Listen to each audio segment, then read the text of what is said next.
Still watching Morning Live. Thanks so much for doing so.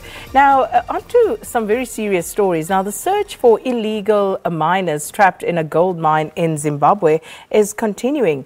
8 miners have been rescued alive from the cricket mine in battlefields in Zimbabwe, and the bodies of 28, as we understand now, have been brought to the surface. And they were trapped last week when the mine was flooded after heavy rainfall in the area. Now, the Zimbabwean government has declared it a national disaster, and anxious relatives are camping at the site in the hope of seeing more survivors emerge. Now, reporter Ephert Musekiwa, who joins us via Skype, has been keeping an eye on developments around the mine.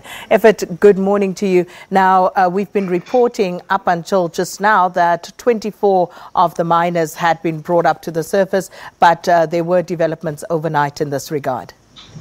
Yes, indeed, Sakina, there were developments. 4 more bodies have been retrieved, bringing the total number now to 28 bodies that have been retrieved. Of the 28, we understand that 23 were positively or have already been positively identified. The remainder, the 5, are still yet to be positively identified.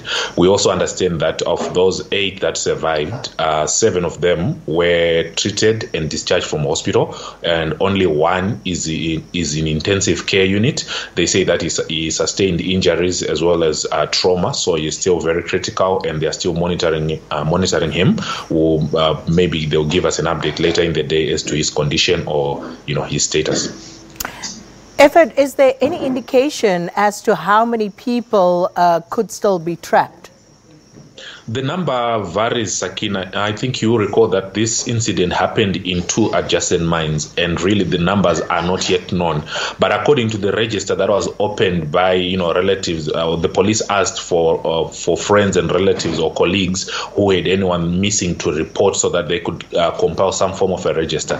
According to that register, they're estimating the number to be about 60 or up to 80 people that might be trapped, because you understand that some of these people were not locals. They'll just come to the area overnight and go underground and do their mining. So they're expecting the number to be as high as 70 or 80, but we will only know as the day progresses. Today, we understand that operations are underway. They intend to go further down to some areas that they have not been able to reach over the past few days. They say that the water levels in some areas is still very high, and it will take quite a bit of time to pump it out so that they can access and see if there are any more bodies still underneath.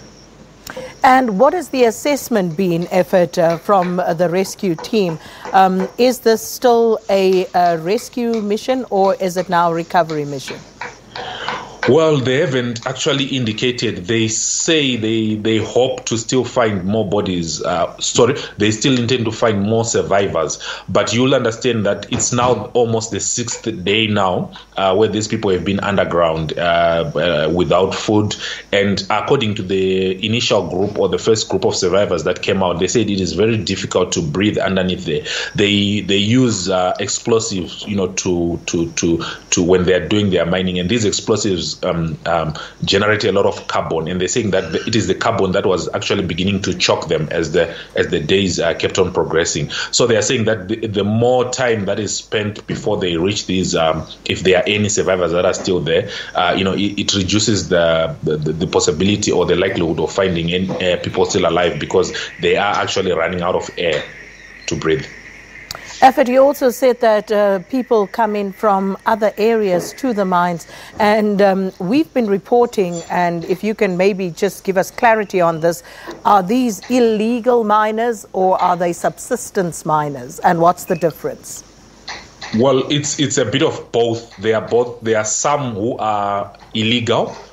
Then there are others who they are classifying as artisanal miners. These are miners who are registered, who have got mining claims even to that area. So it varies. They do indicate that there were some people that went underground illegally. They are not registered. They do not belong to any association or cooperative, or do not even have any mining rights or mining claims. So they are there is a combination of both illegal and legal miners. The small scale or the artisanal miners are there, so they said they will only ascertain as to the number of the legal or the illegal once the rescue or the once they complete bringing the bodies out and the identification is done as to which ones were illegal and which ones were legal. Now, the government has declared this a national disaster, and so what are the implications of that? Has there been any indication from government side about what will happen from here on in?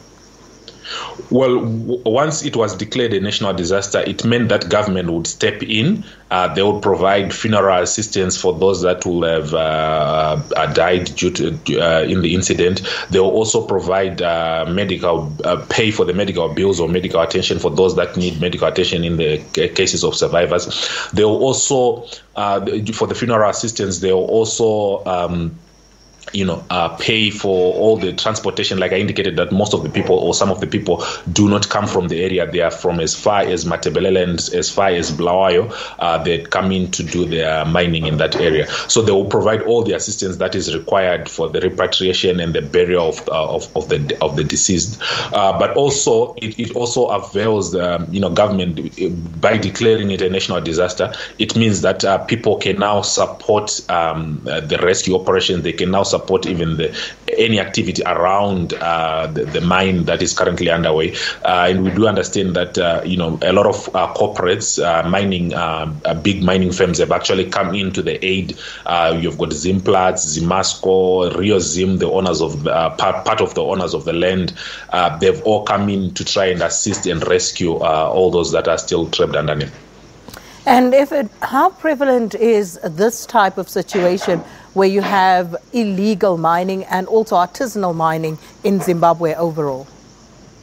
Well, Sakina, I think you'll understand that last year, these small-scale miners contributed a lot of the production of the gold that was, realized in Zimbabwe.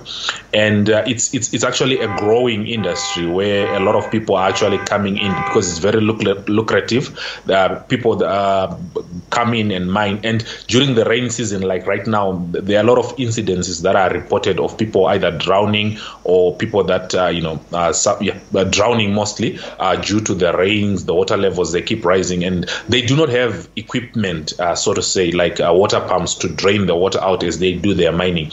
Their water pumps are very small, and even the access points to how they do their mining, the access points are very small. That's why even the big mining firms could not get heavy-duty equipment or heavy-duty pumps into the mines to help with the draining of the water. It has also led to the delayed process of trying to retrieve bodies from underground, because it's very difficult to access some of the tunnels that they use to do their mining. And with regard to the ownership of these mines, the mine where the disaster took place at Battlefields, who owns that mine, Ephert? Well, we understand that part of the mining claim is owned by Rio Zim. It's actually a major, one of the major mining companies in Zimbabwe, and partly is owned by a cooperative, which also owns part of. Remember, these are two. This incident happened in two adjacent. They are like very close to each other, but there's a demarcation as to the one side where you've got more organized or more formal kind of mining. That is Cricket Mine. Then you've got the other side where the huge number or the large number of people is expected is the cooperative side, where it's a cooperative and the part of the mine is actually owned by Rio Zim. Has this affected the activities at Rio Zim in any way? Not in any way, because the Rio Zim in that area wasn't actually operating in that field or in that mining claim where the incident took place. So they haven't been affected, but they've actually come in to assist those that are trapped underground. And with regard to the company and what they have to say and also contribute towards this disaster, is there anything coming from their side? We haven't managed to speak to any of their authorities, but we did see a lot of their equipment. The personnel that's there, they've indicated that they are not authorized to speak to the media, but we do understand that they are helping. But also through the provincial minister of state, Mary Mliswa, she did indicate that Rio Zim was also part of those, part of the team that is actually helping in the rescue missions. But as to how much they've put into this rescue, we do not have indications, Sakina. Ephert Musekiwa, thanks so much for updating us on that situation. A tragedy playing out in Zimbabwe, a similar one here in South Africa at the Gloria gold mine, but this one at the cricket mine in battlefields in Zimbabwe. And as Ephert said, there are 4 more bodies recovered overnight, so that brings the death toll to 28, and between 60 and 80 people still feared missing underground. So that's where we're going to leave that one, and we'll try and find out what the latest is at the Gloria gold